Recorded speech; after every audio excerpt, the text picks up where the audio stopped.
RMC. Les grandes gueules. Ce que je veux, c'est que vous alliez le faire gagner. Le monde de Macron. Vive la République, vive la France. Vous vous souvenez pour les plus jeunes de Temps X? Ah ouais.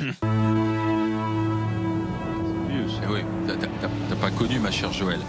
Temps X, c'était une émission phare à la fin des années 70, début 80. C'était les frères Bogdanov que l'on voyait, nous, les ados, et qui vulgarisaient la science et la science-fiction. Et d'ailleurs, pour ceux qui se souviennent, la soucoupe volante, enfin le vaisseau spatial dans lequel ils étaient, c'était Franck Dubosc, qui était jeune apprenti comédien, qui en était le pilote. Grishka Bogdanov, il est mort à 72 ans.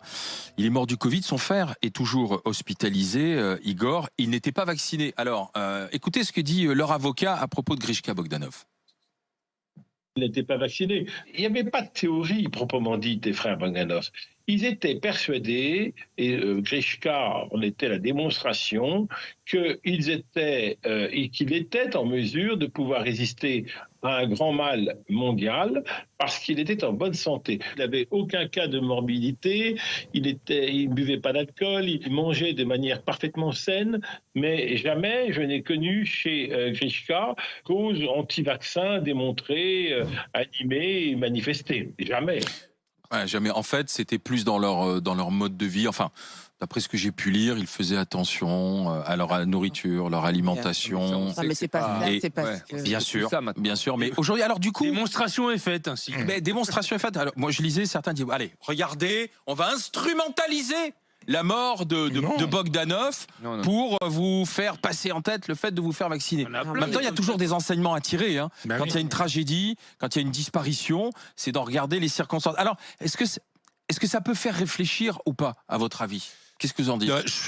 Alors, moi, je me souviens, j'étais petit, hein, ça me fascinait. Mais moi, ce qui m'étonne, c'est que des gens qui ont fait tellement pour la science. Parce que c'est vrai que moi, je me souviens quand j'étais enfant, je regardais Temps X, j'apprenais plein de trucs. Pourtant, je suis pas un grand amoureux de la science, mais j'ai appris beaucoup de choses avec eux. Comment des gens qui croyaient en la science, qui ont fait un travail formidable de divulgation de la science, à un moment ne croyaient plus en la science. C'est ça qui m'a choqué. Ouais. Moi, il a très bien dit, l'avocat. Il se croyait plus fort. Bah oui. Et à un moment donné, enfin, ça ramène à la raison. Enfin, quand t'as 72 ans, t'es pas plus fort, quoi. Et c'est ça l'enseignement. En dehors du fait d'instrumentaliser, c'est que quand t'as un certain âge, t'es pas plus fort que ce virus. Non. Ouais, moi j'étais persuadé que, compte tenu de leur passé scientifique, de leur émission, ce qu'ils allaient être les premiers même à tester, à tester ce vaccin. J'imaginais pas que des gens comme ça, allaient refuser le vaccin. Parce que c'est vrai qu'ils étaient clairement dans les mauvaises langues disent qu'ils étaient plus à une injection près, hein, et donc ils auraient pu à ce moment-là aller vers le vaccin. Mauvaise blague, humour noir, ma chère Joël. Non, mais est-ce que ça fait réfléchir? Parce que c'est ça. Est-ce que la mort de Grishka Bogdanov, ça peut faire réfléchir tous ceux qui aujourd'hui disent grands influenceurs aujourd'hui? Non, mais si tu veux, tout le monde en parle. Non, c'est pas des influenceurs, mais tout le monde en parle. Tout le monde regarde aussi qui est mort du Covid. C'est une personnalité de plus qui est décédée du Covid et qui, tu vois, est-ce que ça peut faire réfléchir notre ami Sébastien tout à l'heure, qui était avec nous, qui n'était pas vacciné, Joël Devosséry. Je crois que le discours, justement, je sais pas que ça va pas faire changer d'avis, mais le discours qui dit je fais attention à moi, je fais du sport, j'ai une alimentation saine. Enfin, on parle pas d'un petit rhume de passage, on parle d'un virus qui a envoyé des millions de personnes à la mort. Donc, à un moment, il faut quand même avoir conscience de sa propre vulnérabilité et pas se croire au-dessus d'un tel virus qui touche autant de monde. Et c'est la preuve que justement, c'est pas une question de je mange bien, je fais du sport, je dors tôt, j'ai fait mes 10 heures de sommeil. Il a 72 ans. Donc, on avait commencé par dire qu'il y avait une question d'âge. Avant la question de comorbidité, il y avait la question de l'âge. Donc, c'est vrai qu'on a beaucoup mis en avant la comorbidité, etc. Mais on a oublié que, en fait, c'est juste aussi l'âge. Donc, 70 ans, plus de 70 ans, tu te fais vacciner, quoi.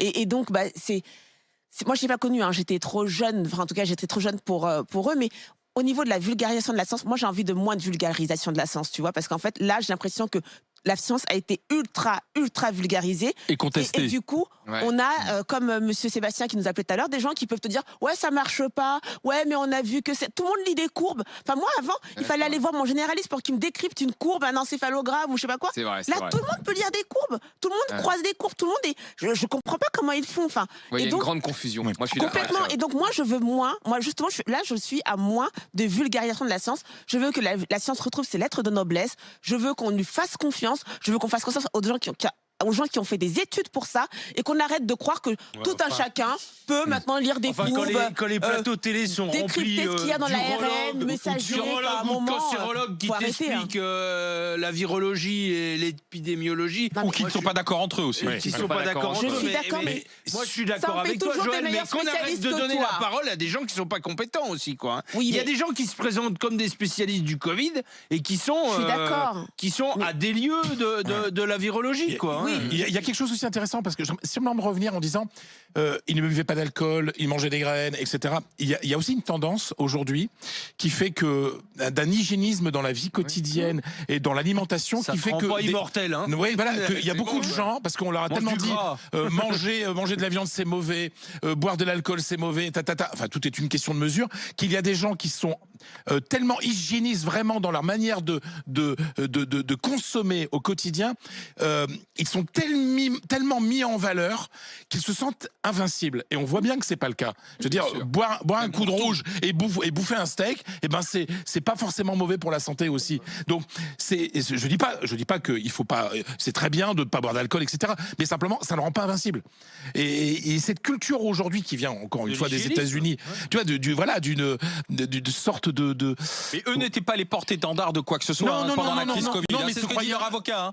Ils n'étaient pas là à dire faites comme nous, regardez. D'ailleurs, on a été surpris qu'ils n'étaient pas vaccinés parce qu'ils n'avaient pas dit. Ne soyez pas vaccinés. À aucun moment tu les voyais sur les plateaux télé en parler, quoi. C'est pour ça que aujourd'hui, est-ce qu'on doit tirer des enseignements de la manière dont ils sont décédés ou pas, c'est la question. Non, mais c'est peut-être mieux de ne pas se servir de la mort de Bogdanov comme d'une démonstration de gens non vaccinés qui meurent, quoi, parce que eux ils en ont pas fait un combat, donc pourquoi on peut pas les accuser parce que quelqu'un par exemple qui a fait de la propagande, quand on voit les syndicalistes dans les Antilles qui ont fait de la propagande anti-vax, tu parles du syndicaliste chef de taxi à la Martinique, exactement, qui ont fait de la propagande, donc qui ont pu mettre en danger des gens pour le discours, qui sont décédés, eux oui on peut les accuser d'avoir propagé une parole dangereuse.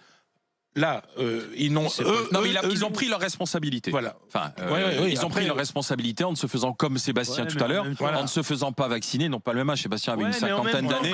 Ils avaient 72 ans. Quand l'hôpital craque avec des journées de réanimation à 4 ou 5 000 euros la journée, c'est la responsabilité de tout le monde qui va payer derrière, quoi. C'est trop facile de dire je prends mes responsabilités, je me fais pas vacciner. Aujourd'hui, les services de réanimation sont embouteillés de gens qui ne sont pas vaccinés et qui font porter leurs soins à l'ensemble de la société, que tout le monde paye.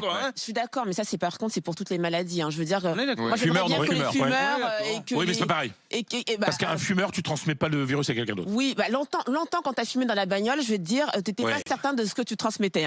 Mais parce que moi, j'ai un père qui fumait la pipe et allègrement dans la bagnole, tranquillement en conduisant la Renault 16. Donc, la R16. Attendez, parce qu'on a une info là. Elle nous fait croire qu'elle connaît pas les Bogdanov et elle roulait en R16, mais c'est la même époque, ma chérie. C'est la même époque. Avec papa qui fumait la pipe. Ah oui, non mais... En R16. C'était quel modèle, la R16? La TS, la TX? Tu te souviens plus? La R16 bleu nuit, là. Non, elle était vert, un peu vert d'eau. Vert bouteille. Vert bouteille. D'un côté la pipe, de l'autre la Vogue menthol. Donc ça y allait à la... Ta mère, c'était la Vogue menthol? Non, c'est mon père. Il alternait entre les deux. Et Vogue menthol. Ah oui, effectivement. Donc non. Et il mettait là... Il n'y avait pas la ceinture, forcément. Non, il n'y avait pas la ceinture, bien sûr. Et puis on était 7 derrière, donc je peux pas mettre les uns les autres. Dans la R16. Dans la R16. Quelle époque? Quelle époque? Aujourd'hui, c'est fini. Il y avait les frères Bogdanov aussi. Je suis désolé.